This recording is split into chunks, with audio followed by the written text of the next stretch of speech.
कथा सुरू झालेली आहे. मग पहिल्यांदा त्यांनी सांगितलं की ह्या सृष्टीची निर्मिती कशी झाली, ह्या सृष्टीमध्ये काय काय आहे, त्या सगळं स्थूल रूपाचं वर्णन केलेलं आहे, विराट रूपाचं वर्णन केलेलं आहे. हे सगळं हळूहळू त्यांनी सांगितले की परीक्षिता, तुझ्याकडे 7 दिवस शिल्लक आहेत. मृत्यू समय आल्यानंतर माणसाने भयभीत होऊ नये असं पहिलं सांगितलं. ममता सोडून द्यावी. मोठ्या धैर्याने घराच्या बाहेर पडून पवित्र तीर्थातील जलात स्नान करावे. नंतर अ उ म या 3 अक्षरांनी युक्त अशा ओमकाराचा जप करावा. प्राणवायूला वश करावे. मनाचा निग्रह करावा. इंद्रियांना विषयांपासून प्रवृत्त करावे. मनाला काबूत ठेवावे. मन चित्त भगवंताच्या मंगलमय रूपाकडे लावावे. आणि त्यानंतर भगवंताच्या स्वरूपाचं त्यांनी तिथं वर्णन केलेलं आहे, स्थूल रूप आणि विराट रूप.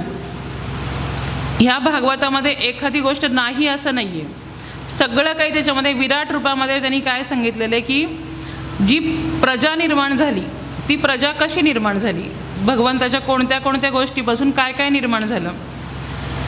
मग ब्रह्मदेवानी काय केलं की सृष्टीची निर्मिती करायला सांगितल्यानंतर त्यांनी सांगितलं भगवंतानी की बाबा सृष्टीची निर्मिती कर, पण त्यांनी कशी कर हे सांगितलं नाही. मग प्रयोग सुरू झाले. पहिल्यांदा त्यांनी काय केलं की सनक, सनंदन, सनातन आणि सनत कुमार असे 4 कुमार निर्माण केले. पण ते जन्मताच वैराग्य वृत्तीचे असल्यामुळे ते म्हणे आम्ही काही प्रजा वगैरे उत्पन्न करणार नाही.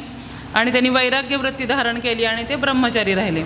आता आपल्या 4ही पुत्रांनी आपलं ऐकलं नाही म्हणल्यावर ब्रह्मदेवाला काय झालं, राग आला.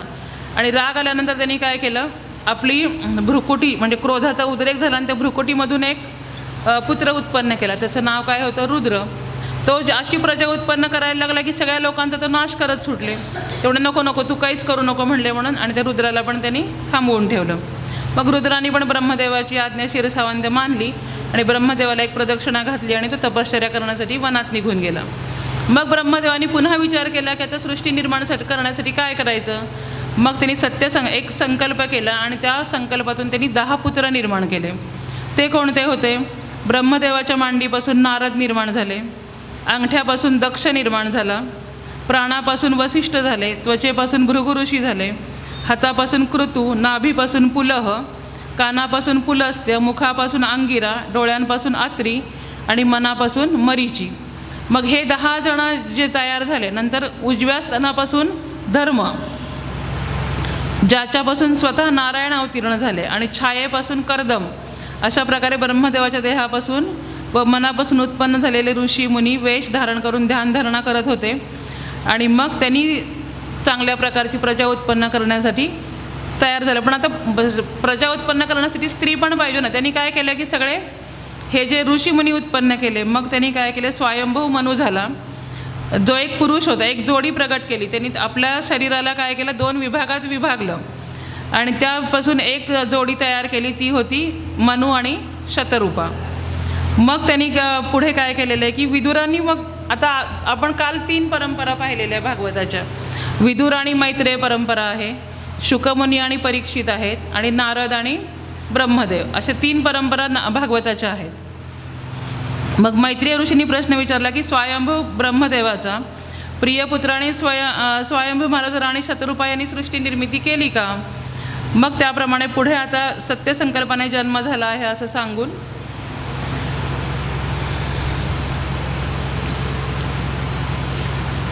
मग आता त्यांनी सांगितले की हे तयार झाले शतरूपा आणि मनु सृष्टी निर्माण करण्यासाठी.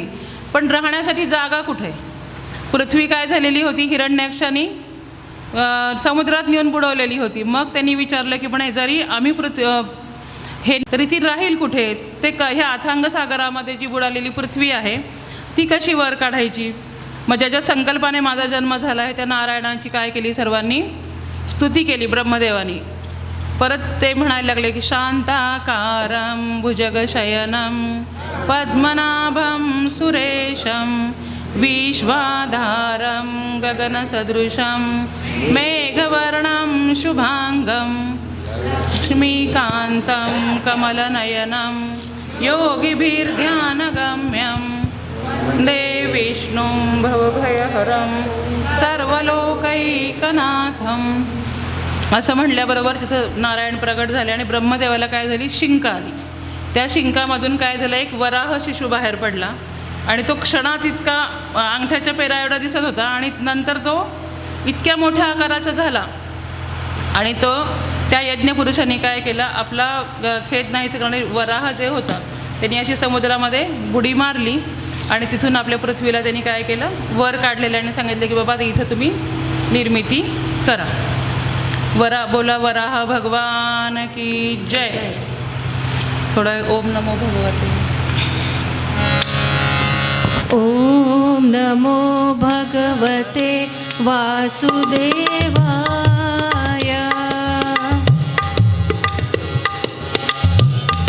वासुदेवाय. ओम नमो भगवते वासुदेवाय. ओम नमो देवाय. ओम नमो भगवते वासुदेवाय. ओम नमो भगवते वासुदेवाय. ओम नमो भगवते वासुदेवाय. नमो भगवते वासुदेवाय.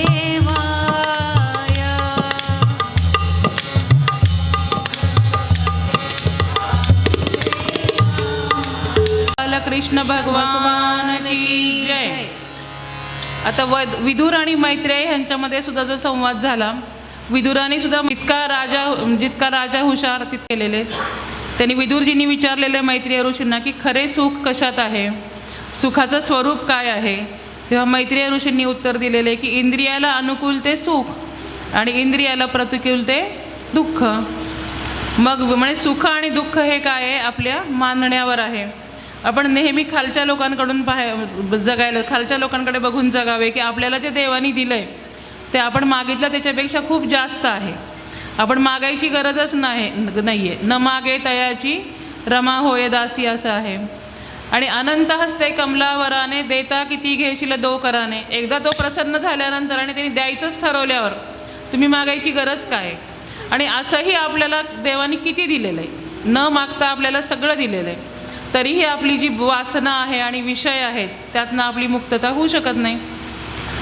मग हे आपण ठरवायचे सुख आणि दुःख कसं मानायचं ते. मग विदुर ऋषींनी एक प्रश्न त्यांना विचारलेला आहे की ब्रह्मदेवाच्या सृष्टी निर्मितीचं जे कार्य होतं, आता जी पृथ्वीवर आली, त्यानंतर वराह अवतार झाला, पृथ्वीवर आली, मनु आणि शतरूपाची जोडी तयार झाली, मग ब्रह्मदेवाने सृष्टी निर्माण केली का, असं भगवंताच्या आज्ञेप्रमाणे असं विदुरांनी मैत्रेयांना विचारलं आहे. त्यांनी हाही प्रश्न विचारला की ब्रह्मदेव कमळातूनच का अवतरले, कमळच का घेतलं. तर कारण काय आहे की कमळाची दांडी जी कशी आहे, पोकळ आहे आतून, त्यामध्ये काम क्रोध लोभ मोह काही नाही आहे, म्हणून ती कमळाची दांडी आहे.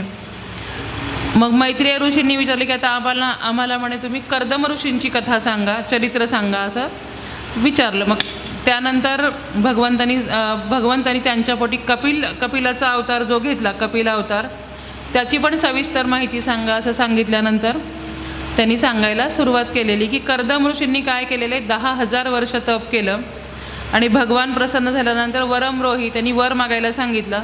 कर्दमांनी काहीच मागितलं नाही, ते म्हणे तुझ्या चरणाशिवाय मला काहीच नको. मग भगवंत प्रसन्न होऊन गेले आणि ते म्हणे की तुझ्या पोटी मी पुत्ररूपाने अवतार घेईन.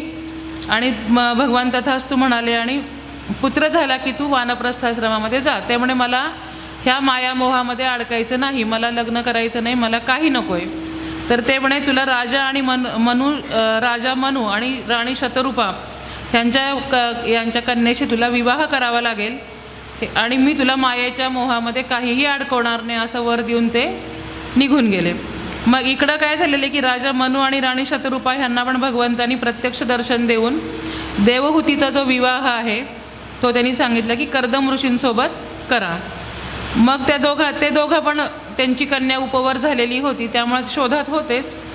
मग एक दिवस मनु आणि शतरूपा ऋषींच्या आश्रमात आले. ऋषींनी दोघांचं स्वागत केलं, वधू परीक्षा घेतली. कर्दम ऋषींनी 3 आसनं ठेवले. एका आसनावर राजा मनु बसले, दुसऱ्या आसनावर राणी शतरूपा बसल्या आणि तिसऱ्या आसनावर देवहूती जी होती ती अतिशय मर्यादा पाळणारी सुसंस्कृत मुलगी होती. तिने काय केलं की आपल्या आईवडिलांसमोर किंवा मोठ्या माणसांसमोर बसू नये म्हणून त्यांचा अवमानही केला नाही आणि तिने त्या आसनावर फक्त हात ठेवला आणि ती बाजूला बसलेली आहे. मग हे पाहिल्याबरोबरच त्यांना वाटलं की ही कन्या आपल्यासाठी एकदम योग्य आहे. मग परीक्षिती देवहूती जी आहे परीक्षेमध्ये पास झाली आणि मग मनूनी सांगितले की माझी जी कन्या आहे मी आपल्याला देण्यासाठी आलो आहे. कर्दम ऋषी म्हणाले की पण माझी एक अट आहे म्हणे, मला एक पुत्र झाला की मी वानप्रस्थाश्रम स्वीकारणार आहे, मी काही ह्या संसारामध्ये रमणार नाही. मग ते म्हणे ठीक आहे, आम्ही हे जे कन्यादान करतोय हे अयाचिता आणि याचिता दान आहे म्हणे, तुम्ही मागितलं नाही आहे, आम्ही देतोय. मग दानाचे कोणते किती प्रकार आहेत? एक अयाचिता दान आणि याचिता दान, म्हणजे ज्यामध्ये सत्वगुणी दान आहे, ज्यात घेणाऱ्याची इच्छा नाही आहे पण दिले जाणारे काय दान आहे ते देणाऱ्याची इच्छा आहे, घेणाऱ्याची इच्छा नाही. याचिता दान काय आहे की देणाऱ्याची इच्छा आहे आणि घेणाऱ्याची इच्छा आहे. आणि याचिता अयाचिता दान म्हणजे काय आहे, ह्या दोन दान घेणाऱ्याची इच्छा आहे पण देणाऱ्याची इच्छा नाही आहे. मग त्यांनी सांगितलं की हे जे दान आम्ही कन्येचं करतोय ते कोणतं दान आहे? अयाचिता आणि याचिता दान आहे. आम्हाला तुमच्याकडनं कुठलीही अपेक्षा नाही, आमची इच्छा आहे की आमची कन्या तुम्हाला द्यावी. मग ते म्हणे ठीक आहे बाबा, एक पुत्र झाल्यानंतर तुम्ही जाणार तर ठीक आहे. मग दोघांचा विवाह झालेला आहे व्यवस्थित आणि त्यानंतर लगेचच कर्दम ऋषी समाधी अवस्थेमध्ये गेले. असं त्यांनी 10,000 वर्ष तप केलं. आता ही कालगणना जी आहे ती त्या त्या वेळेच्या नुसार आहे, कल्पानुसार, त्या त्या युगानुसार किंवा त्या त्या प्रसंगी जे असेल ते 10,000 वर्ष तर आता आपण कोणी जगलेलं पाहिलं नाही, तर 10,000 वर्ष तपश्चर्या म्हणजे त्याच्या कालगणनेचे पण हे सगळे गणित जे आहेत ते भागवतामध्ये अतिशय सविस्तर रूपाने आलेले आहेत.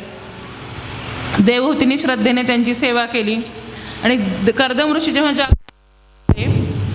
त्यावेळेस काय झालेलं आहे, त्यांनी विचारले की हे देवी तुम्ही कोण आहात, तुम्ही माझी एवढी सेवा का करताय? मग देवहूती म्हणाले की मी आपली पत्नी आहे आणि आपला पतिधर्म आणि आता आपण काय करा, ध्यानातनं बाहेर आला आहात तर आपला पतिधर्म पाळा. आणि ती खूप क्रश झालेली होती एकदम ती सेवा करून 10,000 वर्ष. मग कर्दम ऋषींनी काय केलं, आपल्या योग सामर्थ्याने एक विमान तयार केलं आणि हे विमान सर्व प्रकारचे इच्छित भोग देणारं होतं. सुंदर रत्नांनी युक्त रत्नजडित खांब होते, भिंतीवर सुंदर शिल्परचना केलेली होती, पाचूची फरशी होती, पोळ्याचे सोफे होते, हिऱ्यांचे दरवाजे होते. अतिशय असं सुंदर त्यांनी एक विमान तयार केलं आणि देवहूतीला सांगितलं की तू एक काम कर म्हणे, तू आता सरोवरात जा आणि स्नान करून ये. मग ते स्नान करायला गेली आणि आल्यानंतर इतकं काही आश्चर्य घडलं की ती अतिशय देवहूती सर्वांग सुंदर झाली, जी क्रश झाली होती ती. आणि 1,000 किशोरवयीन मुली तिची सेवा करत होत्या. देवहूतीने स्वतःला आरशात पाहिल्यानंतर तिलाच कळत नव्हती की आपण इतक्या सुंदर कशा झालो. मग ते पतीच्या योग सामर्थ्याचं पण तिला आश्चर्य वाटलं आणि मग मानस सरोवरामध्ये दोघंजणं प्रेमपूर्वक विहार करत असताना कर्दमांनी स्वतःला 9 विभागात विभक्त करून देवहूतीच्या उदरामध्ये गर्भ स्थापला. त्यांना 9 कन्या झाल्या. त्या काय आहेत? नवविधा भक्ती.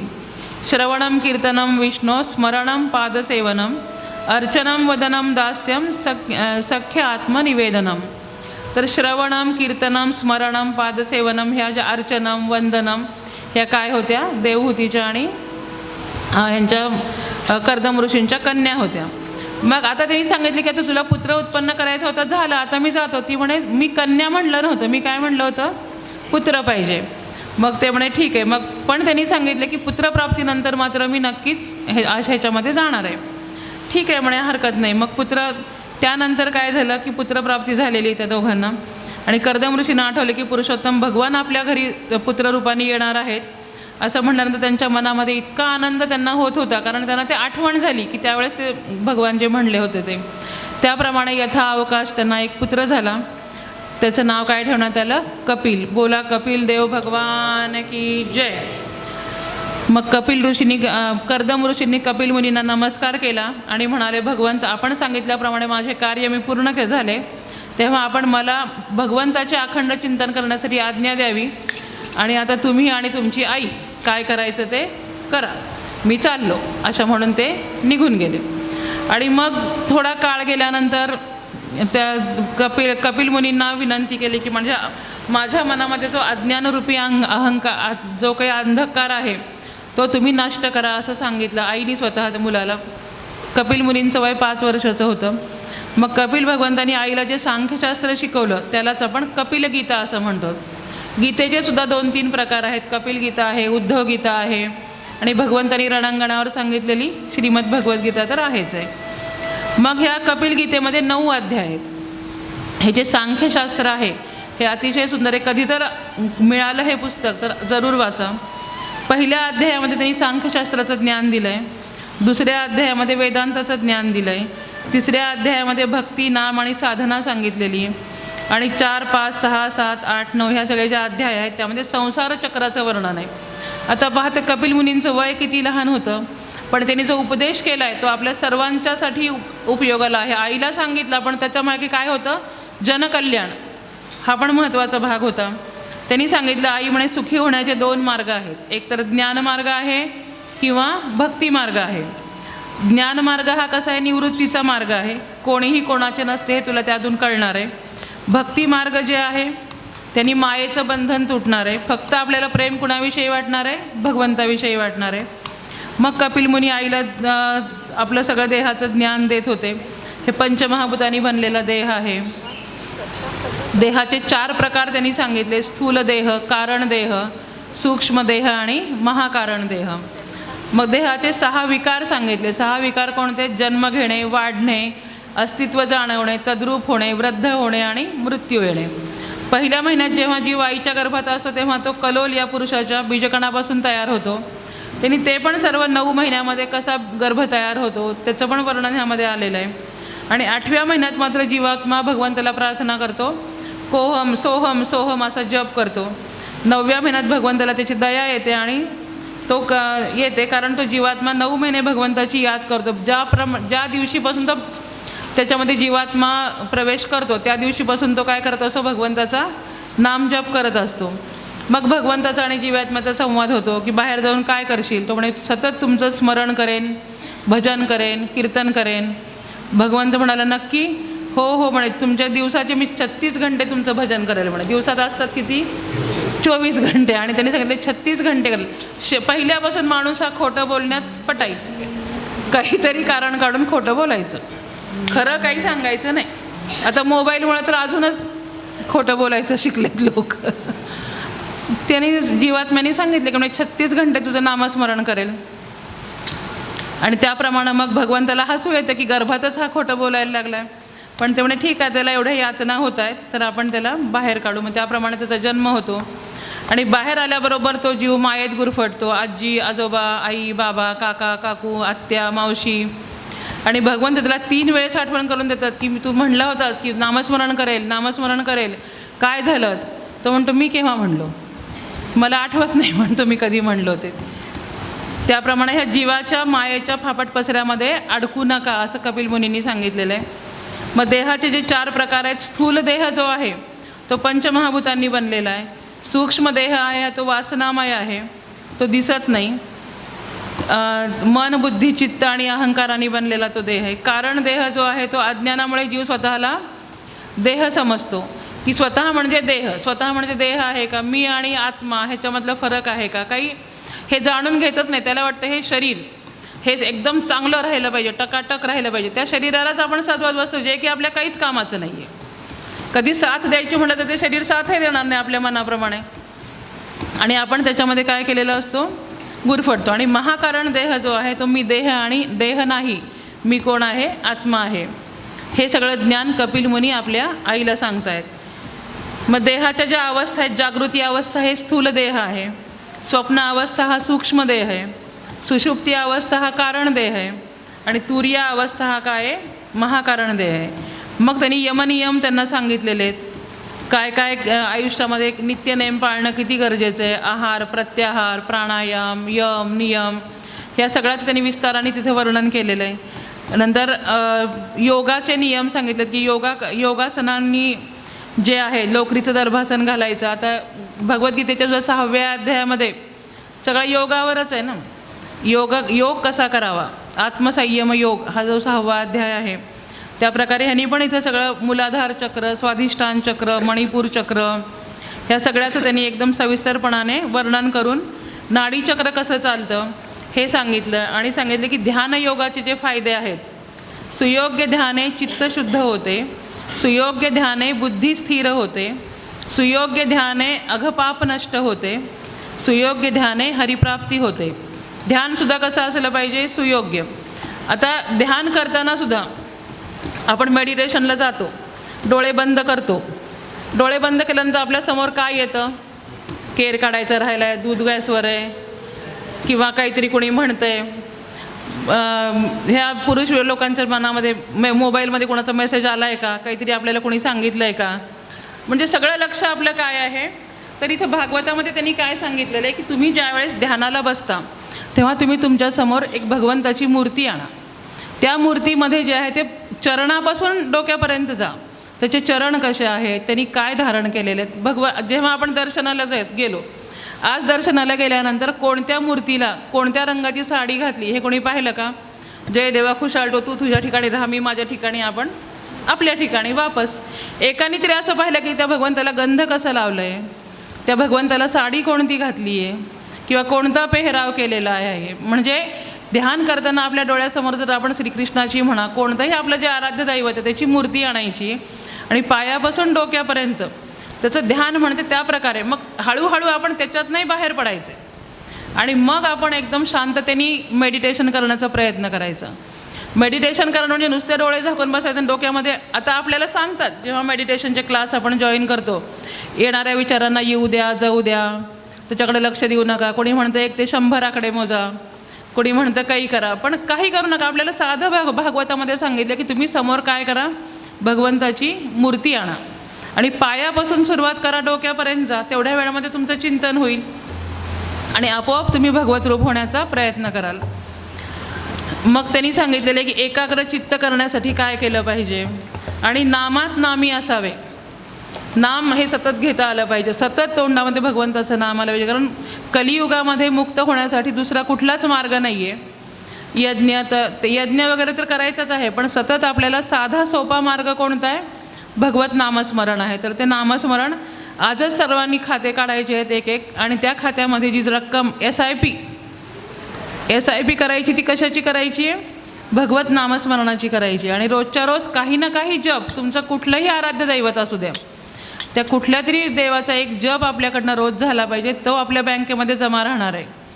वरती गेल्यानंतर जेव्हा आपल्याला भगवंत विचारणार तेव्हा तो विचारणार नाही की तुमच्या बँकेमध्ये किती पैसे आहेत, तुम्ही किती घरं घेतले आहेत, तुमच्या कपाटात किती साड्या आहेत, हे भगवंत विचारणार नाही. भगवंत काय बघणार आहे? हिशोब काढल्यानंतर तुम्ही नामस्मरण केलं आहे का, तुम्ही दान केलं आहे का, तुम्ही धर्म केला आहे का, स्वधर्माने वागले आहात का, कुणालाही दुखवायचं नाही, निर्मत्सर होऊन राहिले आहात का, हे सगळं भगवंत बघणार आहे. आणि हे ध्यान करताना ह्या सगळ्या गोष्टी लक्षात ठेवल्या पाहिजे की मनाने सुद्धा केलेलं, जसं मनाने केलेलं पुण्य पण ह्याच्यामध्ये कलियुगामध्ये धरलं जातं, तसं मनाने केलेलं पाप पण कलियुगामध्ये मोजलं जातं. असं म्हणतात की आता झोपेत जर आपण फिरून आलो तर फिरल्यासारखंच आहे. आपल्याला स्वप्न पडतं ना की आता उद्या रात्री आपण ठरवून झोपतो, उद्या सकाळी आपण 5 किलोमीटर फिरायला जायचं. 5 वाजता 6 वाजता जाग काही येत नाही आणि स्वप्नातच आपण एक चक्कर मारून येतो. तर कलियुगामध्ये कसं आहे की तुम्ही मनाने जरी संकल्प केला तरी तो सत्य संकल्प होणार आहे. पण मनाने सुद्धा कोणता संकल्प करायचा आहे? चांगला संकल्प करायचा आहे.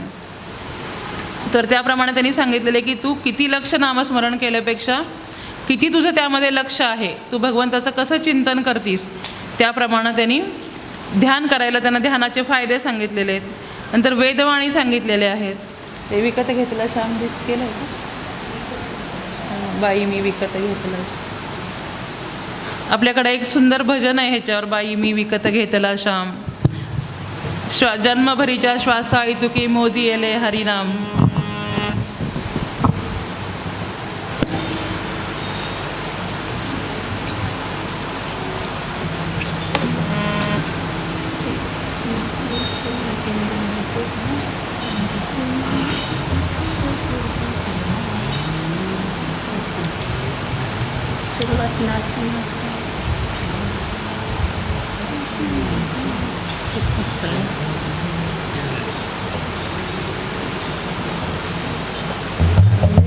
नाही राहू दे. विकत घेतला श्याम बाई, तुम्ही म्हणता का? हा म्हणा, द्या त्यांच्याकडे माहिती.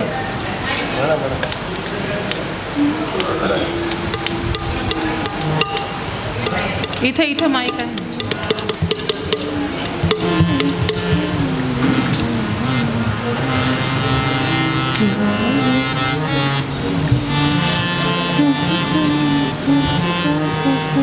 हरिनाम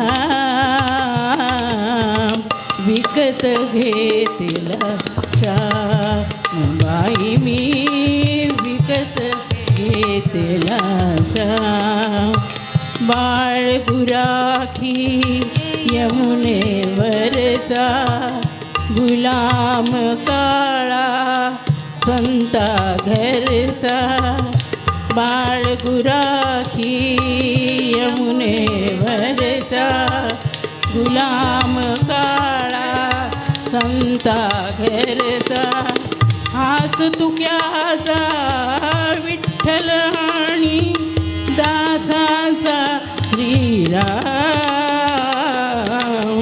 विकत घेतला श्यामबाई मी विकत घेतला श्याम जितकी माणस तितकी नावे हृदयी तितकी त्याची गावे जितकी माणस तितकी नावे हृदयी तितकी त्याची गावे परी कुणी न ओळखी तरीही याला दीन बाई मी विकत घेतला श्याम. भगवद्गीतेमध्ये भगवंतांनी ज्ञानोत्तर भक्तीसुद्धा सांगितलेली आहे. ज्ञानोत्तर भक्ती म्हणजे काय, एक छोटंसं उदाहरण आपण बघू. आता आपल्याला बासुंदी करायची आहे. बासुंदी करण्यासाठी जर आपण ठरवलं की मला आज बासुंदी करायची, त्याच्यासाठी आपल्याला काय आवश्यक आहे, ज्ञान आवश्यक आहे की ते आपण बासुंदी तयार झाली. बासुंदी तयार झाल्याच्या नंतर मग अगोदर आपण रेसिपी पाहिली म्हणजे काय झालं, ज्ञान झालं.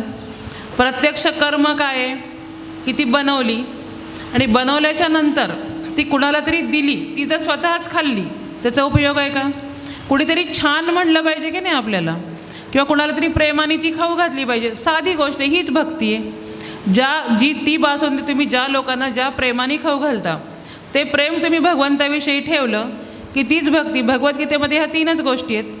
पहिल्यांदा ज्ञान मिळवा, कर्म करा आणि ते भक्तिभावाने कुणाला अर्पण करा. मनमना भवमत भक्तो मद्याजीमान नमस्करू मामे वैश्यसी युक्तवैवम. तो जो श्लोक आहे की फक्त तुम्ही काय करा, मला अर्पण करा. आपण काय करतो, मी आज बासुंदी केली, मी असं दूध आटवलं, मी त्या अमक्याकडे जाऊन दूध आणलं. अरे आपण कोण आहे करणार आहे? आपल्याला बुद्धी कोणी दिली, भगवंतानी दिली, मग ती त्यालाच अर्पण करा ना. ते माझ्यावर कशाला घेता की मला असं झालं, मला भगवंतानी. मी हा शब्दच आयुष्यातनं गेला पाहिजे. मी काहीच करत नाही आहे, जे काही आहे ते प्रत्येक ते झाडाचं पानसुद्धा भगवंताच्या मर्जीशिवाय खाली पडत नाही. आणि आपण कोण आहेत की मी अमकं केलं, मी तमकं केलं, माझं असं आहे, माझं तसं आहे. हा मीपणा तर आधी काय झाला पाहिजे, आपल्या आयुष्यातनं गेलाच पाहिजे. आणि मग त्यानंतर शुद्ध भक्ती जी आहे ती भक्ती श्रेष्ठ आहे आणि त्या भक्तीसाठी आपल्याला नामस्मरण करायचं आहे. मग वेदवाणीसुद्धा त्यांनी सांगितलेल्या आहेत. 4 वेदवाणी आहेत. वैखरी म्हणजे मुखाने मोठ्याने नाम घ्यायचं आहे. सुरुवातीला आपल्याला एकट्याला बसून जर सांगितलं की तुम्ही 8 तास जप करा, एखाद्या गुरुजींनी येऊन सांगितले की आता तुमचं हे जे दुःख आहे ना त्या निवारणार्थ तुम्ही 8 तास जप करा. एक क्षणही होत नाही, लगेच झोप काय येते, लगेच तिकडं येतं इकडं येतं, कोणीतरी माणूस येतो, बहीण येते, काकू येते, मामी येते. आणि मग म्हणून काय करायचं की समाजामध्ये ही जी एनर्जी, पॉझिटिव्ह एनर्जी आहे ती, आपण म्हणतो की इतक्या गर्दीत मला जायला अजिबात आवडत नाही, पण त्या गर्दीमध्ये असं असतं की 10 लोकांमधले कुणीतरी 2 लोक असतात की ज्यांच्यामध्ये फक्त आणि फक्त पॉझिटिव्ह एनर्जी असते आणि ती एनर्जी आपल्याला मिळते. म्हणून आपण त्या गर्दीच्या ठिकाणी सुद्धा जायचं कारण आहे. आपल्याला आजकाल असं काय झालं आहे की नाही बाबा मला बिलकुल आवडत नाही गर्दीच्या ठिकाणी, तिथं काय जाऊन करायचं आहे, मी घरी बसून करेल. घरी बसून माती दगडं काहीच होत नाही.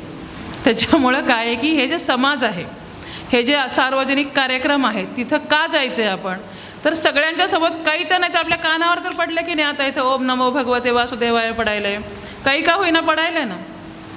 तेच आपण घरी काय करतो, मोबाईलमध्ये फक्त जे इंस्टाग्रामवर आलेले रील्स आहे ते धड धड धड धड धड काय करतो, तांदूळ निवडण्याचं काम करतो, दुसरं काहीच. तर ते तांदूळ निवडण्यापेक्षा 4 लोकांसोबत राहा. परमार्थ हा सर्वांसोबत होत असतो. एकट्याने करू म्हटलं तर कुठलाही परमार्थ होणार नाही आहे. मग वैखरी म्हणजे मुखाने आणि मोठ्याने नाम घेणं. मग त्याच्यानंतर आपल्यामध्ये दुसरी पायरी काय येणार आहे? मध्यमा, म्हणजे कंठातून आणि हळूहळू आवाजामध्ये नाम घ्यायचं आहे. मग पश्चंती, मग हृदयामधून नामस्मरण झालं पाहिजे. तिसरी पायरी काय आहे? आधी आपण 4 माणसांमध्ये बसून मोठ्याने श्रीकृष्ण गोविंद हरे मुरारे म्हणायचं शिका. मग हळूहळू श्रीकृष्णाला आपल्या हृदयामध्ये स्थिर करा. ते आहे पश्चंती. आणि त्यानंतर कोणती? परा. नाभीतून जी नामसाधना उत्पन्न होणार आहे ती काय आहे? परा आराधना आहे. जनाबाईच्या गौऱ्यासुद्धा म्हणे विठ्ठल विठ्ठल म्हणत होते. जनाबाई इतकं नामस्मरण करत होती की जेव्हा तिने गौऱ्या लावायची आणि त्या गौऱ्यांच्या जवळून माणूस गेला तर ते विठ्ठल विठ्ठल विठ्ठल असं आवाज येत होता म्हणे. तुकाराम महाराजांच्या बाबतीत सुद्धा ही कथा सांगितली जाते की तुकाराम एक दिवस भाकरी घेऊन तिची आवली जी होती ती चालली होती आणि त्या जंगलामध्ये तिला काही दिसेनाच कुठेच तुकाराम महाराज. मग त्यांनी विचारलं की कुठे गेले बाबा आमचे धनी? तर ते म्हणे काही नाही, ज्या रस्त्याने विठ्ठल विठ्ठल नामस्मरण आवाज येतोय त्या रस्त्याने जा म्हणे. ते रस्तासुद्धा विठ्ठल विठ्ठल विठ्ठल विठ्ठल म्हणत होतं. म्हणजे ती कोणती? परा. की ज्या क्षणी तुमच्या नाभीतून, अगोदर कुठून आहे? मुखातून, नंतर कंठातून, नंतर हृदयातून आणि नंतर नाभीतून, इथंपर्यंत परमेश्वर भेटल्यानंतर पोहोचल्यानंतर आपलं खरं नामस्मरणाला सुरुवात होणार.